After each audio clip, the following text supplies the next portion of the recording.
Hola, ¿qué tal? Bienvenidos a una serie de videos tutoriales sobre introducción a la economía. Este material lo he preparado en base al libro Principios de Economía de Gregory Mankiw, sexta edición. Vamos a empezar con el capítulo número uno. Vamos a hablar sobre los 10 principios de la economía. Para esto vamos a previamente definir lo que es la economía. La economía proviene del griego, que significa quien administra el hogar. Una definición formal de lo que es la economía es la forma en que, o el estudio de la forma en que la sociedad gestiona los recursos que son escasos.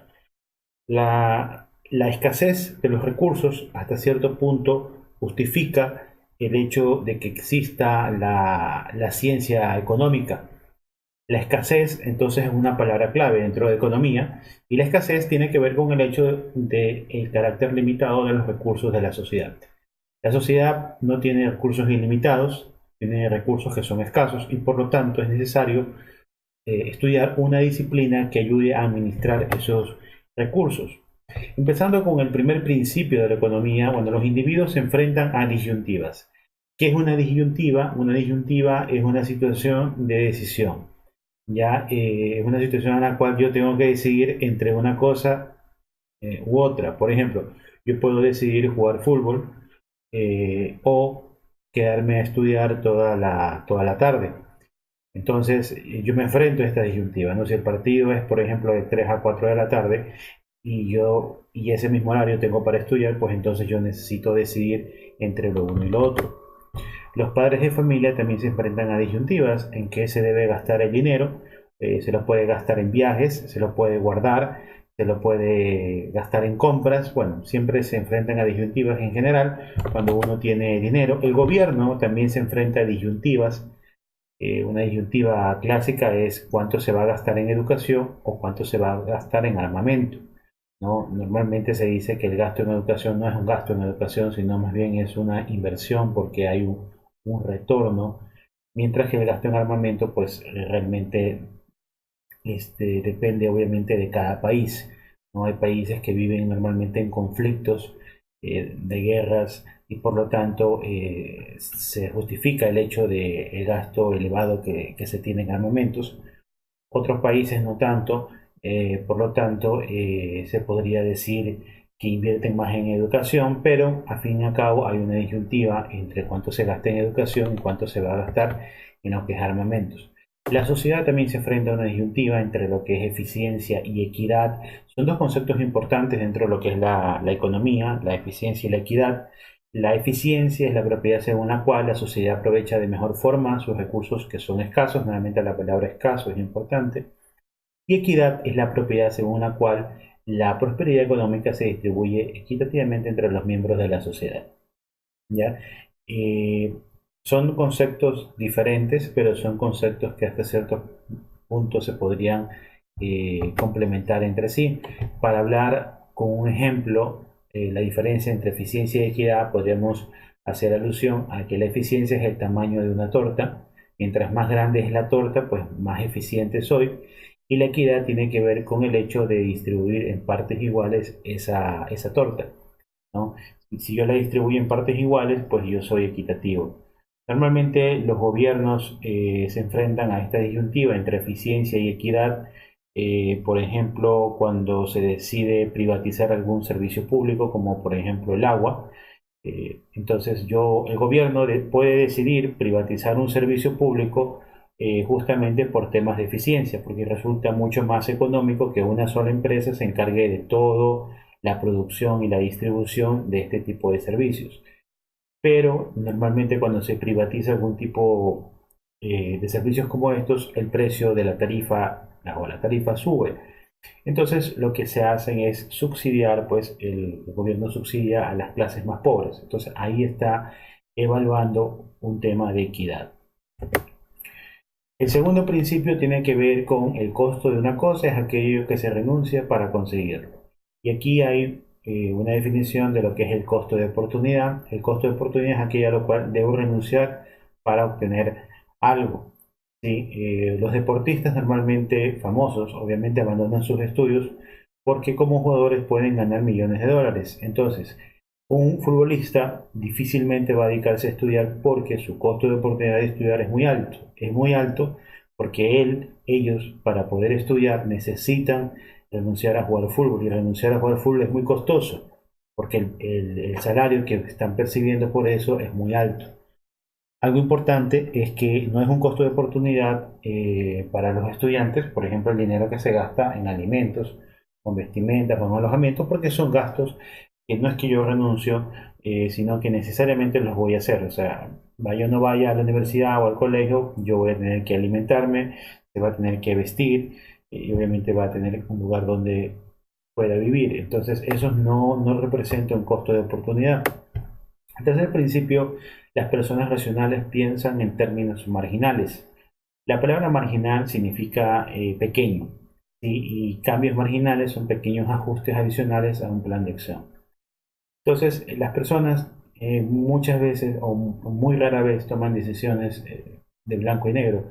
Siempre se toma una decisión en términos o en zonas grises, ¿no? Normalmente cuando nosotros vamos a comer no decidimos si vamos a comer o no vamos a comer, o sea, un desayuno, un almuerzo. Normalmente decimos, bueno, voy a comer una cucharada más de sopa, a comer una porción más de arroz o una porción más de algún tipo de proteína o un postre adicional. Entonces, siempre estamos tomando decisiones marginales, decisiones pequeñas.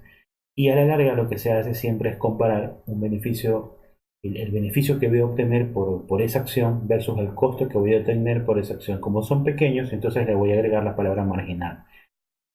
Normalmente las personas lo que hacen es entonces comparar el beneficio marginal versus el costo marginal para emprender una acción. Si el beneficio marginal supera el costo marginal, pues entonces yo decido emprender la acción. Caso contrario, este, no lo hago. Si, por ejemplo, al graduarse de la universidad alguien decide irse a estudiar al extranjero, eh, lo que está haciendo es, en primer lugar, es un análisis marginal, porque o sea, el beneficio es el año adicional de la maestría versus el costo adicional que implica estudiar un año fuera de su país. El costo que puede ser obviamente económico, el costo de dejar de trabajar, por ejemplo, también el dinero que uno puede dejar de percibir versus los beneficios. Finalmente yo decido realizar el plan de acción cuando el beneficio marginal es superior al costo marginal.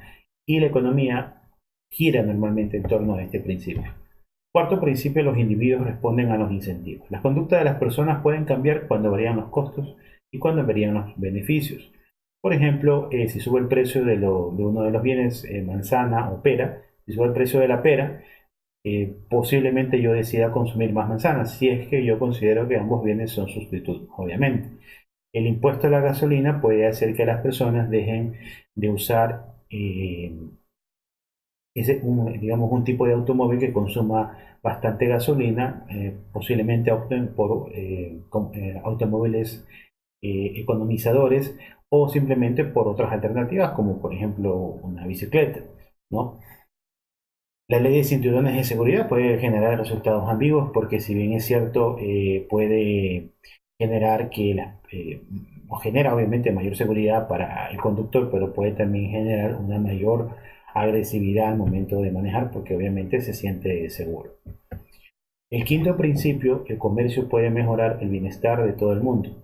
El comercio entre dos países no es realmente una competencia donde uno gana y otro pierde, como muchas veces se piensa. El comercio, al contrario, hace que todos ganen.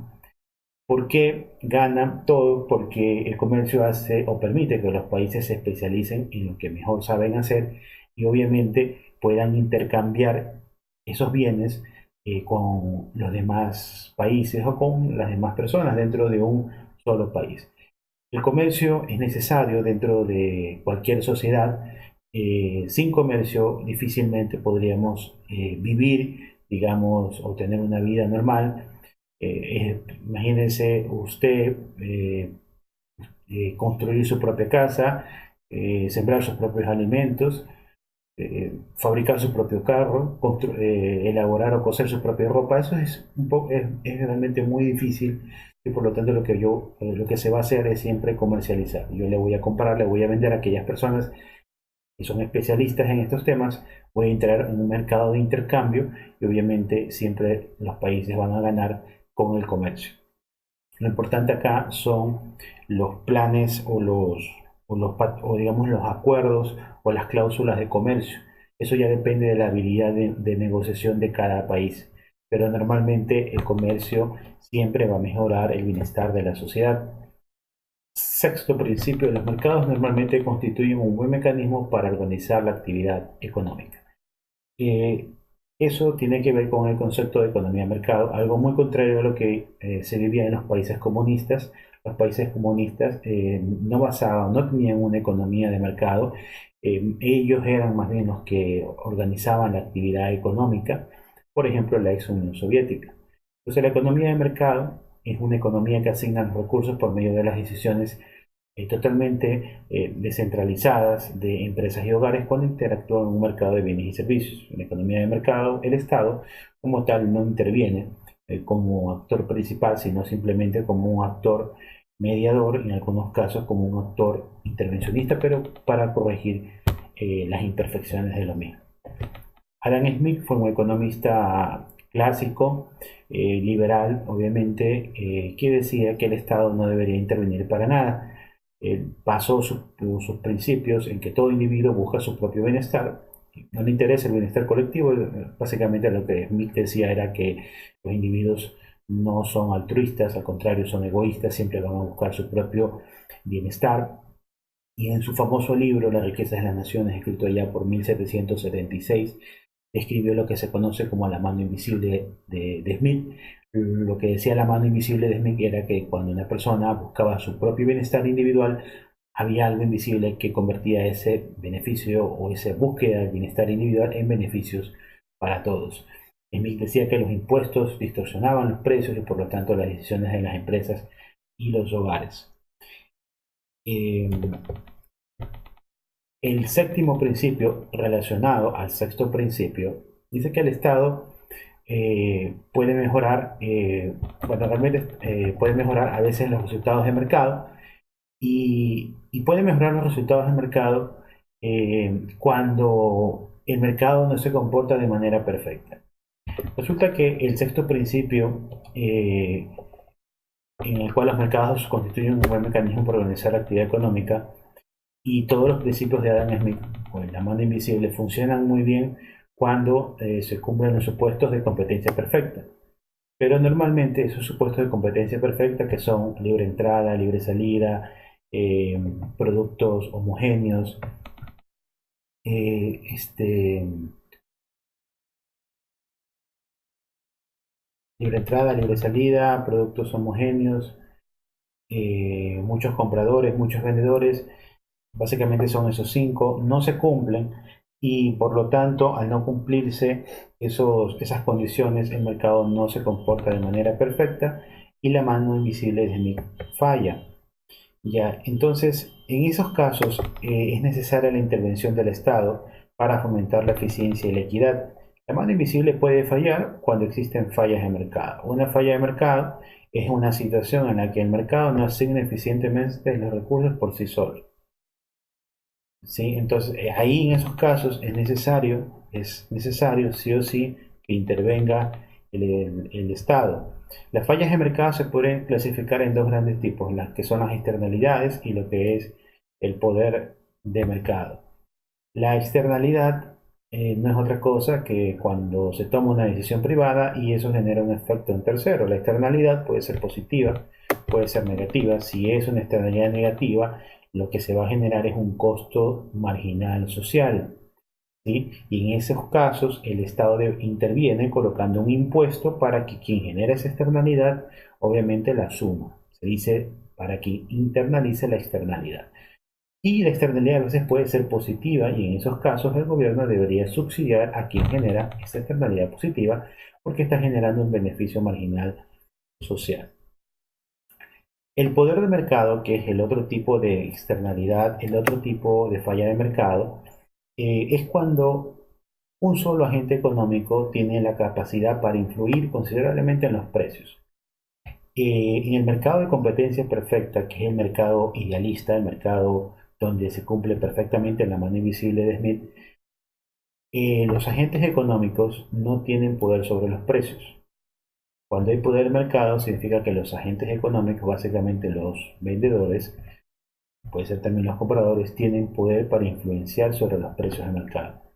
Entonces, en este caso, cuando hay poder de mercado, la mano invisible no garantiza que todo el mundo tendrá comida, ropa suficiente o vivienda digna. No se distribuyen los recursos de manera eficiente.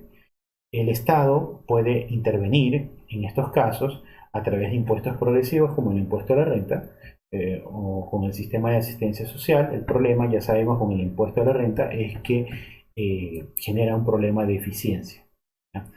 Puede ser una buena medida para temas de equidad, pero una medida contraria a temas de eficiencia. El poder de mercado, normalmente hay algunas características del poder de mercado, como los monopolios, los oligopolios, son algunas situaciones donde las empresas pueden decidir sobre los precios, entonces el Estado necesariamente tiene que intervenir para evitar ese tipo de situaciones. El octavo principio, el nivel de vida de un país depende de su capacidad para producir bienes y servicios.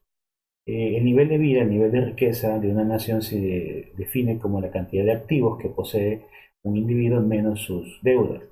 Entonces aquí en este gráfico se puede observar que los países con los niveles de riqueza más grandes están en el norte de América, también están al oeste de Europa, Australia, y los países más pobres, con los niveles de riqueza más pobres, están en África, sobre todo en la parte de África, del Sur y también del sur de Europa.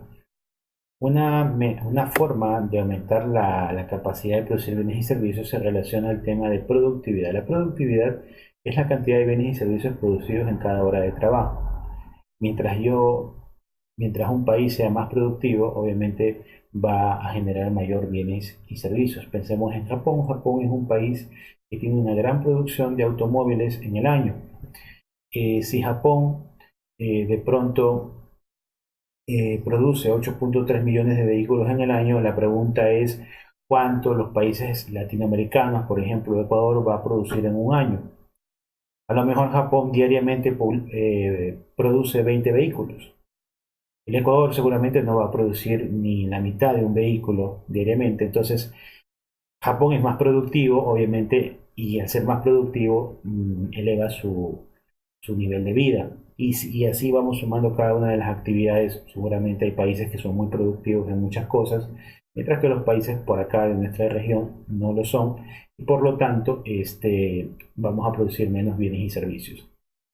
La pregunta es, bueno, ¿de qué depende la productividad? La productividad depende de cuatro tipos de capital: el capital físico, el capital humano, el capital natural y el capital tecnológico. Si un país trabaja en esos tipos de capital, en cualquiera de esos cuatro tipos de capital, va a elevar obviamente el tema de la productividad.